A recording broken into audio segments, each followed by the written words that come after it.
Welcome to an in-depth investigative journey into the world of cryptosystems, land acquisition, and the hidden mechanisms of power. Today, we unravel the complex web connecting federal standards, secret keys, and the lives of ordinary Americans. Our story begins with the concept of the skeleton key, a tool not just for unlocking doors, but for accessing the very heart of encrypted data and, by extension, personal freedoms. As we move forward, keep in mind the intertwining of technology, law, and personal stories that shape this narrative. Federal Information Processing Standards, or FIPS, play a crucial role in the security of data processing systems. One of the most controversial aspects is the key escrow system, sometimes called a fair cryptosystem. In this arrangement, decryption keys are held in escrow, allowing authorized third parties, such as businesses or governments, to access encrypted communications under specific controlled conditions. The intention is to balance privacy with oversight, but the implications for personal freedom and security are profound. Exceptional access refers to the ability of certain third parties to decrypt private communications, typically under court order. While this is meant to serve justice or business needs, it raises concerns about privacy and potential abuse. The system is designed so that only the intended recipient and a third party, under strict conditions, can access the protected information. However, the very existence of such a backdoor invites debate over who truly controls our data. Imagine the cryptosystem as a home, with secret bedrooms representing private data. The key escrow system is the master key, granting access not only to the rightful owner, but also to third parties under certain circumstances. This metaphor highlights the vulnerability of even the most secure systems when a skeleton key exists. The logistics of this secret key raise questions about who is truly protected and who is exposed. In this system, Americans themselves become assets, crypto property, subject to the whims of those holding the keys. The third party's relentless pursuit of access is likened to a silent invasion, operating under the guise of civil rights and court orders. The narrative draws a parallel between historical injustices and modern technological control, suggesting that the struggle for autonomy continues in new forms. Reports suggest that hardworking Americans are lulled into a false sense of security, only to find themselves bound by invisible chains. The key escrow system intended for protection is portrayed as a tool of bondage, echoing the dark chapters of history. The metaphor extends to modern arenas, like the crypto arena in Los Angeles, where the spectacle hides the underlying mechanisms of control. Numbers play a significant role in this narrative. From the groundbreaking of crypto arena to personal milestones, dates and statistics are reinterpreted as markers of hidden agendas. The calculations connect events, places, and people, suggesting a coded system that tracks and targets individuals. These numerical markers serve as both evidence and warning signs of a deeper scheme at play. 1993, a congressional hearing brought the issue of key escrow to the forefront. Testimonies from officials like Raymond G. Kama highlighted the government's push for enhanced cryptographic standards. This collaboration between agencies like NIST and the NSA led to new publications and standards, shaping the landscape of digital security and surveillance. Development of NIST-approved random number generators, RNGs, marked a turning point in digital security.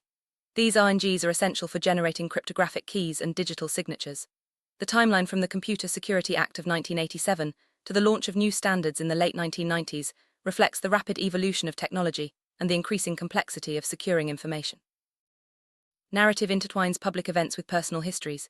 Addresses, dates, and relationships are woven into the fabric of the story, suggesting that individuals like Simon are not just observers but participants, sometimes unwilling, in a larger scheme. The connections between home addresses, legal events, and national tragedies create a sense of inevitability and personal impact. Even presidential elections are drawn into this web of codes and calculations.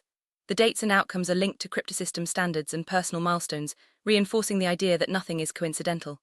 The reinterpretation of numbers and events suggests a hidden language, one that only those with the right key can understand. Report alleges that the combination of FIPS and key escrow systems facilitates an enterprise of land acquisition and development. By providing access to personal data, and even DNA, these systems enable the redistribution of property and identity. The narrative accuses political and religious associates of orchestrating this injustice, targeting specific groups for exploitation. Decades of film, music, and education are cited as tools of cultural conditioning. The narrative points to historical events and media as evidence of a long-term strategy to manipulate and control populations. The psychological impact on individuals like Simon is profound, as personal and collective histories are rewritten to serve hidden agendas. Sports arenas and major events are not just entertainment, they become symbols and markers within this coded system. The opening of the crypto arena and its connection to tragic events like the Sabina Flight 548 crash are presented as evidence of a countdown to disaster. The blending of sports, statistics, and tragedy creates a powerful narrative of manipulation. Report takes a critical view of law enforcement, suggesting that agencies like the Los Angeles and San Bernardino police departments are indifferent or complicit. The mention of officers having coffee and donuts while significant events unfold is a metaphor for institutional apathy, further deepening the sense of betrayal felt by those affected. Beyond physical and legal control, the narrative delves into psychological abuse. References to cannibalism, religion, and government highlight the mental toll of living under constant surveillance and manipulation. The use of films like The Manchurian Candidate underscores the theme of mind control and the erosion of individual autonomy. Narrative draws parallels between historical events, such as the assassination of Reinhard Heydrich, and personal milestones. These connections are used to reinforce the idea that history repeats itself, often with devastating consequences for those caught in its web. The reinterpretation of dates and numbers serves as a constant reminder of the underlying system at work. Pop culture references, such as the Keymaster in Ghostbusters and the 1945 film The Master Key, are woven into the narrative. These motifs symbolize the power to unlock secrets and the dangers of unauthorized access. The blending of fiction and reality blurs the lines between entertainment and real-world consequences. Technology behind key escrow systems is portrayed as enabling unauthorized access to homes, data, and intellectual property. The lack of consent and notification raises ethical and legal questions, suggesting a sinister motive behind the push for exceptional access. The narrative warns of the dangers of unchecked surveillance and the erosion of privacy. Organizations like the American Civil Liberties Union are accused of creating loopholes that benefit certain groups at the expense of others. The narrative suggests that legal protections are selectively applied, undermining the principles of equality and democracy. The reinterpretation of addresses and numbers ties these allegations to personal experiences and national events. Founding dates of organizations like the NAACP and the Republican Party are analyzed through the lens of combinatoric calculations.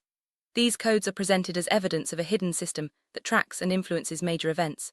The narrative suggests that even the most respected institutions are part of a larger scheme. References to the Dilemma religion, Aleister Crowley, and secret societies add a layer of mystique to the narrative. The connections between magical orders, political movements, and personal histories suggest a world where power is concentrated in the hands of a few, operating behind the scenes. Narrative explores the influence of Hellenism and the 12 Olympians, connecting ancient rituals and symbols to modern events.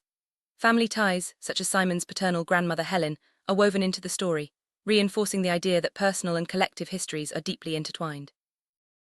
Name Kramer emerges as a key marker in the narrative. From business relationships in California to connections in West Virginia and Chicago, the Kramers are portrayed as pivotal players in the countdown to significant events. Addresses and zip codes are analyzed for hidden meanings, reinforcing the theme of coded communication. Businesses and their abbreviations are used as verification tools, signaling that all systems go for major events. The narrative suggests that even personal interactions, such as meeting a bank clerk, are orchestrated as part of a larger plan. The use of everyday details as markers blurs the line between coincidence and conspiracy.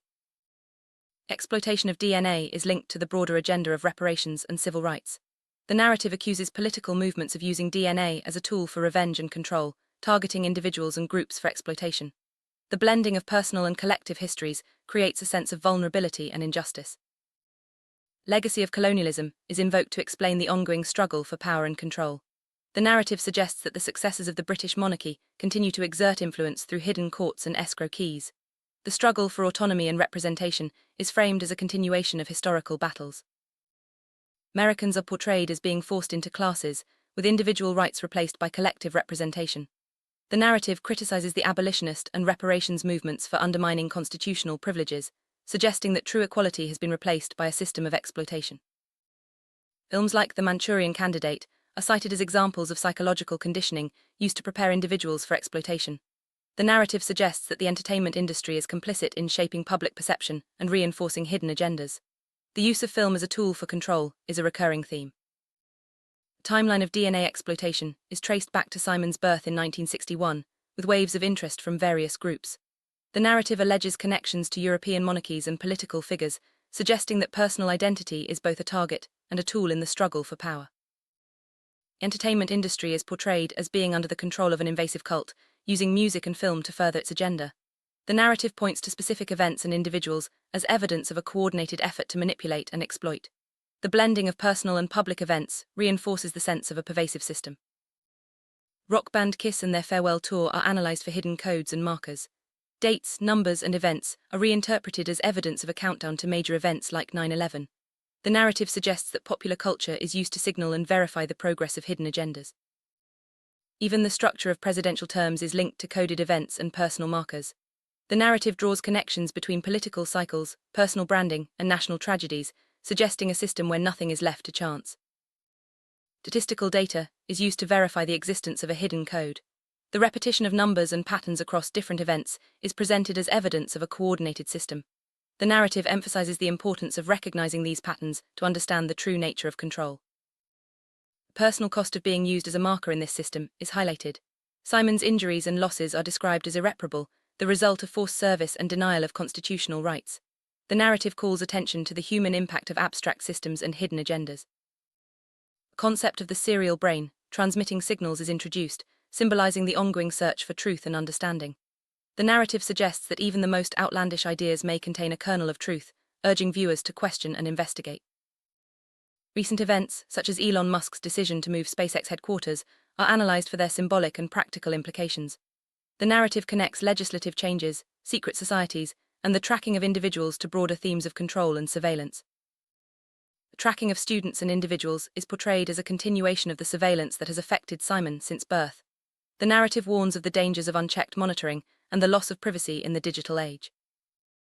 Rise of companies like PayPal and their inclusion in the Fortune 500 are analyzed for hidden codes and markers.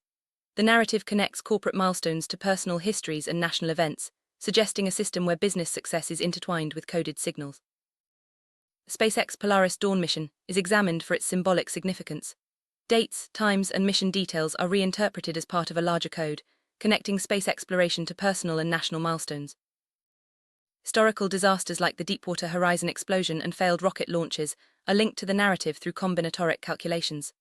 The phrase, "Houston, we have a problem," takes on new meaning as a marker of systemic issues and hidden dangers. Flight numbers from tragic events are analyzed alongside personal addresses, reinforcing the theme of coded communication. The narrative suggests that even the most mundane details can serve as markers in a larger system of control. Security footage, such as the image of Mohammed Atta and Abdulaziz Al-Omari at the Portland jetport, is presented as evidence of the coded system. The analysis of timestamps and numbers reinforces the narrative of hidden communication and verification. As we reach the end of this investigative journey, the narrative circles back to the central themes of control, surveillance, and the struggle for autonomy.